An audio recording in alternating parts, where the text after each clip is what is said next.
I'm Kiran Mai, Assistant Professor, Institute of Public Enterprise. Today we are going to talk about the turnaround management in public sector enterprises in India.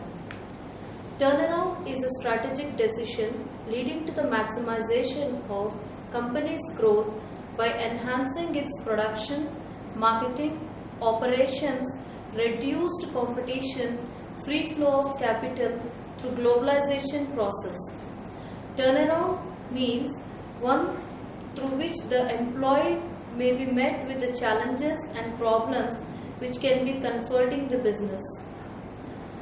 Before we talk about turnaround, let us see what public enterprises are facing in the current scenario.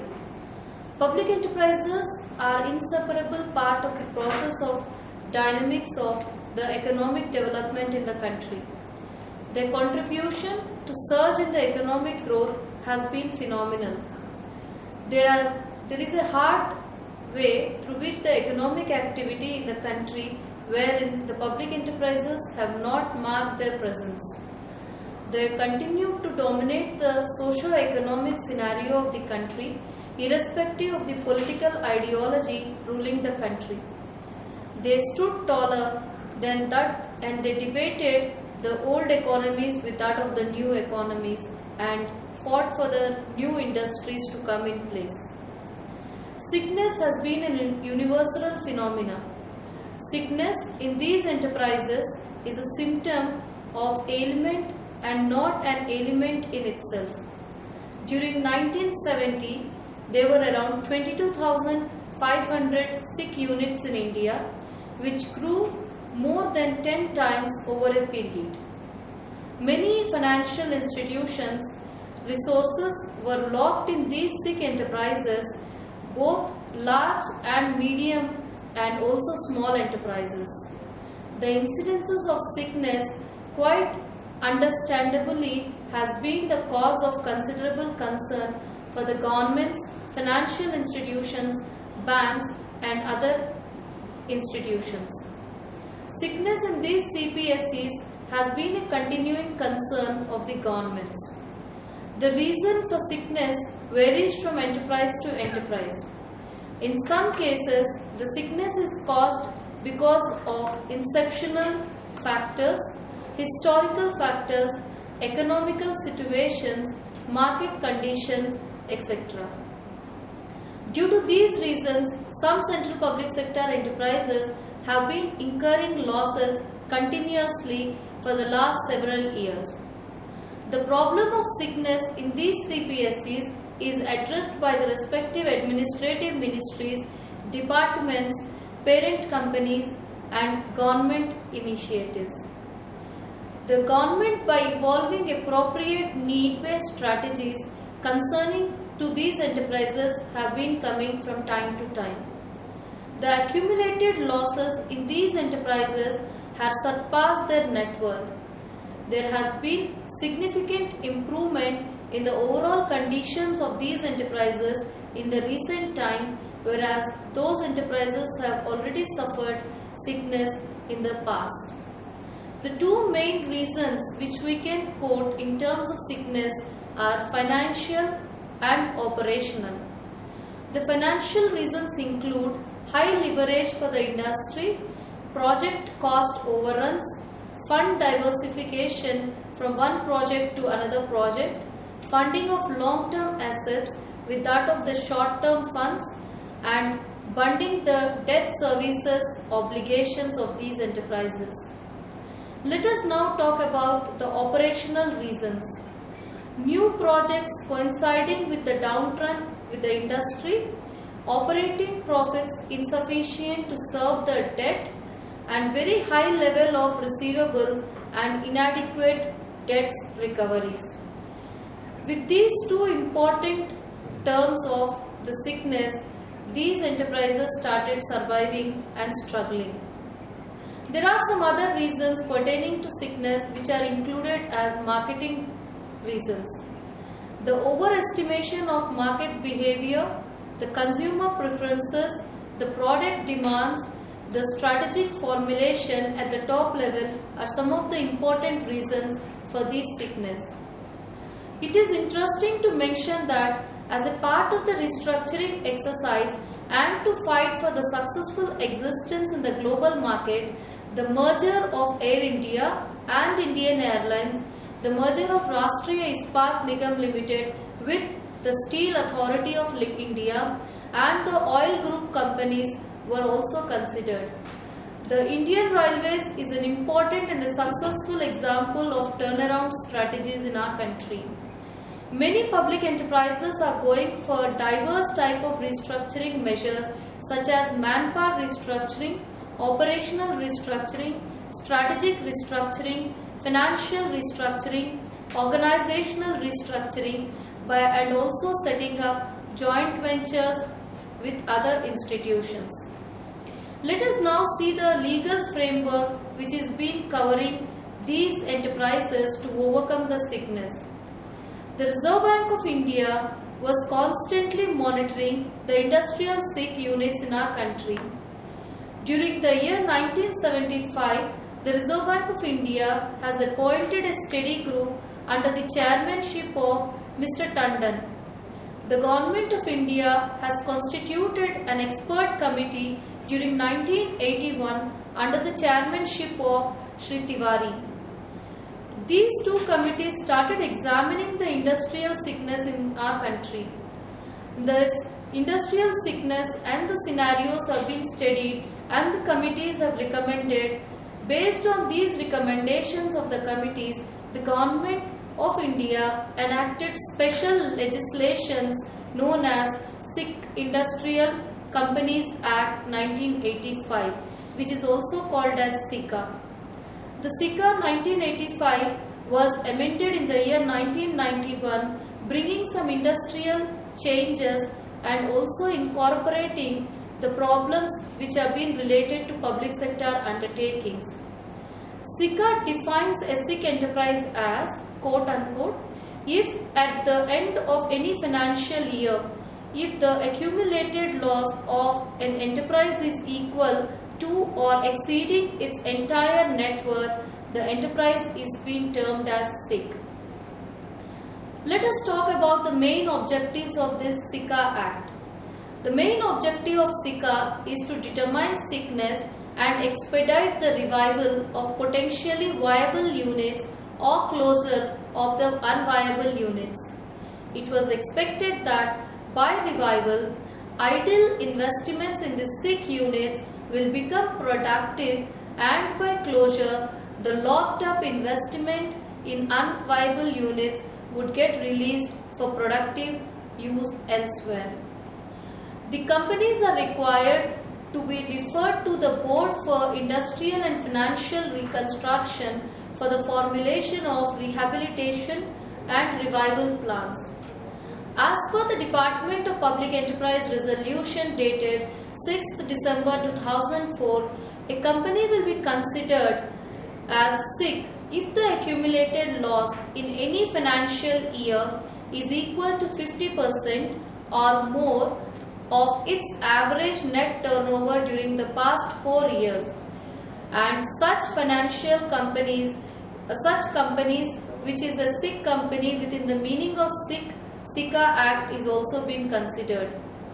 According to the Companies Act, a company is stated to be sick which has an accumulated loss in any financial year which is more than 50%. An enterprise remains healthy if it operates in reasonably favorable environment and has a fairly efficient management. When these conditions are not satisfied, the enterprise is likely to become sick. Sickness is caused by unfavorable external environment as well as managerial deficiencies in the organizations.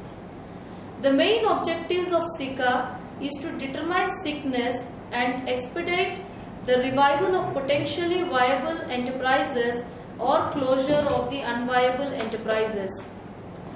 The Committee of Industrial Sickness and the Committee on Corporate Restructuring, headed by Sri Omkar Goswami during 1993, suggested that rehabilitation is a lead and motive of SICA to winding up the constant refrain, the better. The committee has recommended the Committee on Industrial Sickness and Corporate Restructuring, headed by Sri Omkar Goswami during 1993, suggested that rehabilitation is the leitmotif of SICA. Winding up of the constraint remains better. The committee has recommended the fact that the BIFR recommended winding up of only 242 companies out of 1010 companies. These are the registered companies with the SICA. SICA applies to companies both in public as well as under private sector agencies.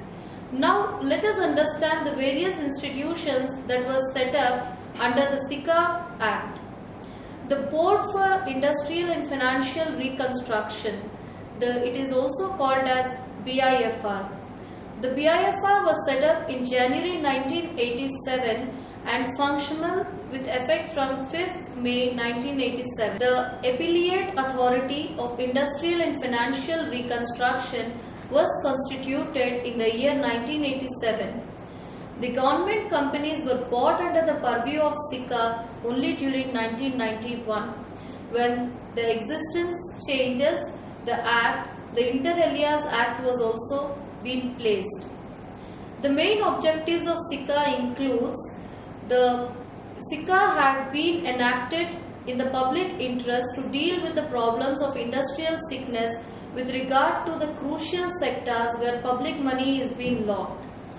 It contains special provisions for timely detection of sick and potentially sick industrial companies and speedy determination and enforcement of the preventive measures.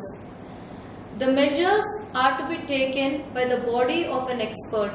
The measures mainly include legal, financial restructuring, managerial restructuring, and policy issues at the strategic level.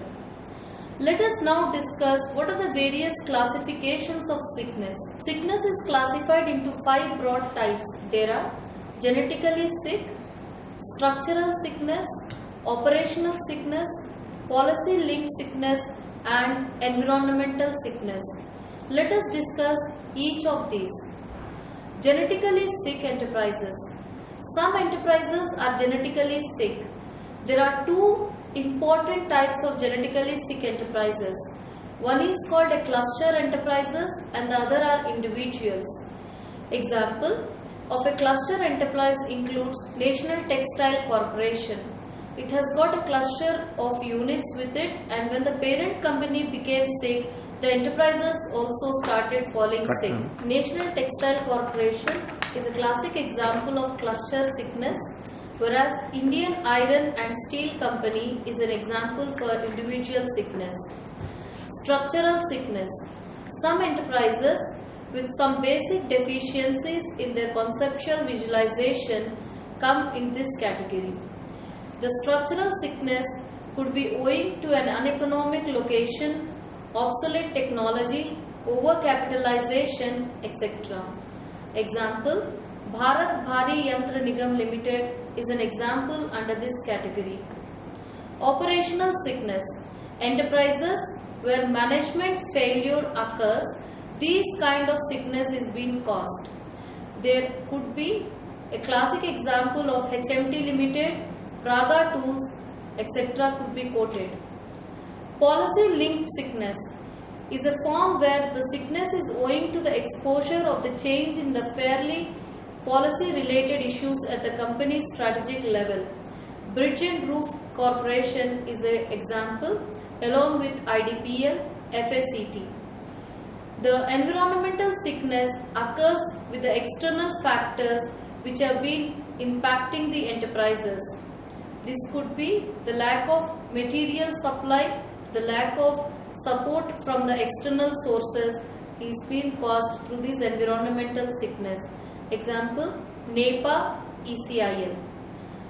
If you see the matrix below, which talks about the types of sickness along with the causes and what are the responsive strategies that have to be initiated, we can easily make out that these sicknesses could be overcome. For example, In case of genetically sick enterprises, the restructuring with heavy and critical inputs could be a strategy measure.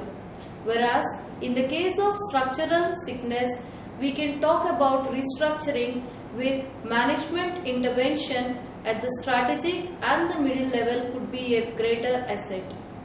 Under the operational sickness, need must be maintained to see that there is a lot of management interventions in decision making and bringing everyone together to overcome the operational sickness in the companies.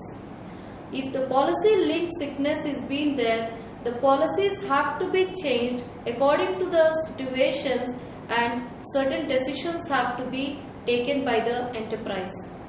In the case of environmental sickness, management has to change the interventions in terms of the various issues pertaining to the environmental sickness aspects. Let us now talk about the Board for Reconstruction of Public Enterprises. After the BIFR has been formed, the Department of Public Enterprise and the Ministry of Finance has created a special board which is called as Board for Reconstruction of Public Sector Enterprises. The Ministry of Finance and the Minister during the budget speech in the year 2004 and 5 announced that the government would constitute a special board to address the problems relating to the public sector enterprise and to strengthen them, to modernize and to implement the revival and restructuring of these enterprises. The government constituted a board for reconstruction of public enterprises with a wide DPE resolution dated 6th December 2004 as a part-time advisory board to address the tasks and to strengthening the modernization of CPSE system. The board comprises of a part-time chairman, 3 non-official members and 3 official members. In addition, the chairman of the Standing Conference of Public Enterprises, SCO, the chairman, Public Enterprise Selection Board, PESB, and the chairman, ONGC, that is Oil and Natural Gas Limited, are the permanent invitees. The secretaries of the ministries and the departments, those involved with the public enterprises whose proposals are considered by the board, are also invited to attend the board meeting as special invitees when the proposals are being moved in the board for discussion. The board is being serviced by the Department of Public Enterprise under the Ministry of Heavy Industries and Public Enterprises. The board, being a part-time advisory body, normally meets twice a month, and the board held 46 meetings so far and considered 51 cases for the recommendations under the BRPSC. The remaining cases were also being considered by the respective administrative ministries. The board has taken the revival packages for 41 CPSEs and recommended to have 1,70,000 crore involving a cash support and 3,200 crores as non-cash support. The board had 46 meetings considering 51 cases and made recommendations in respect of 43 cases. The remaining cases are retained to be considered by the respective administrative ministries for further examination. The aggregate cost of the revival to the government in respect of these 41 enterprises was around 1,07,000 crores, involving a cash of 3,249 crores and a non-cash of 1,03,000 crore. The cash assistance normally is in the form of equity, loan and grant, whereas the non-cash assistance is in the form of waivers of interest-free loans, guarantees, fees, concessions, lands, etc. The functions of BRPSC includes to advise the government on ways and means for strengthening the public sector enterprises in general and making them more autonomous in particular, to consider restructuring financially, organizationally, business of the CPSEs and suggest ways and means to fund the schemes, This also includes to examine the proposals of the administrative ministries and the ministers for revival and restructuring of the SIC units at the central to undertake the turnaround process. To advise the government on the disinvestment, closure or the sale in full or part in respect of the chronically sick or loss-making enterprises which cannot be reviewed is also been one of the major objectives. In respect of such unviable companies, the board would also advise the government about the various sources of funds, including the sale of surplus of assets of these enterprises for the payment of other kind of dues which have been pending, which includes compensation to the workers. The board also tries to monitor the exceptionally sick companies at all levels. The board acts as advisor to the government on such matters which have not been supported by the public enterprises. There is a linkage between the BIFR and BRPSC. While the Board for Industrial and Financial Restructuring is a statutory body created by the Act of Parliament, the Sikh Industries Companies Act 1985 under the Ministry of Finance, the BRPSC is an advisory body created to resolve the government to address the task of strengthening, modernizing, reviving and restructuring these public sector enterprises. The jurisdictions of the BIFR is large as it covers both public and private sector enterprises, but in the case of BRPSC, it is restrictive to only the central public sector enterprises or some enterprises belonging to the state level. The board advices of the BRPSC also been sought by the government from case to case, which have been referred to the BIFR for the firming up of government's view on the revival packages to these enterprises. An inceptional SIC CPSC may be referred to the BRPSC as it advises help them to take a better decision over the BIFR. The administrative ministries are also associated as one of the agencies in the efforts of the BIFR during the last 15 years and have undertaken around 75 enterprises into its ambit. Now, the number of enterprises which have been referred to BIFR started coming down. From the particular table which has been shown here, we can see that the numbers have constantly come down in the case of the BIFR. The following table depicts the details of both the central and the state enterprises cases wherein the net worth and the accumulated losses of these enterprises have been very negative and have been referred to the BRPSC. There has been a plethora of cases of restructuring among the central public enterprises. The case of central public enterprises, namely the Electronic Corporation of India, shows how restructuring have changed the face of the public enterprise and made it more vibrant and infused the element of competitiveness to enable it to become the leader in the domestic as well as in the global market. Let us now see this case. The Electronic Corporation of India, a fully owned central public enterprise under the Department of Atomic Energy, was set up to create facilities for manufacturing of specialized nuclear components. However, over a period of time, the ECIL extended its activities to the field of computers and information technology and also into the defense instrumentation and scanning equipment, televisions, etc. This resulted in investing heavily in the new divisions, creating new facilities, recruiting manpower and reinforcement of services at various regions. The company incurred a huge loss of 100 crores while setting up of the mainframe computers.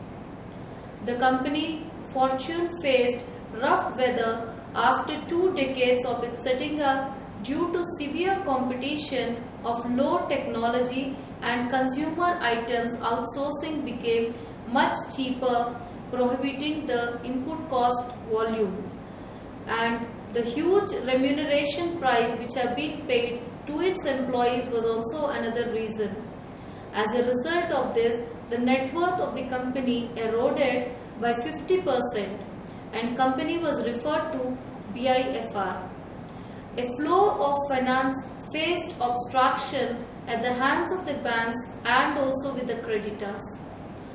A number of strategic measures were initiated, including reconstitution of pricing strategies, converting production centers into strategic business units, and their full empowerment and intensive training to the SBU leaders and senior executives in accounting and financial disciplines. The company appointed ICICI to carry a diagnosis study closed with the TV division and sought the government approval for waiving off the total loss of the mainframe computer unit, the capital reorganization and assistance in terms of the VRS scheme. The company initiated financial restructuring which led to the conversion of debt to equity, writing off the waivers and rescheduling the debt and moratorium periods for the banks, closures of uneconomic activities and introduced the VRS scheme and introducing new business lines and products and systems. The Government of India was very supportive in these exercises. It granted the waive off of all the losses concerning to the mainframe divisions, permitted the public enterprise to the conversion of loan into equity and extended grants to have the VRS scheme implemented. The outcomes were expected.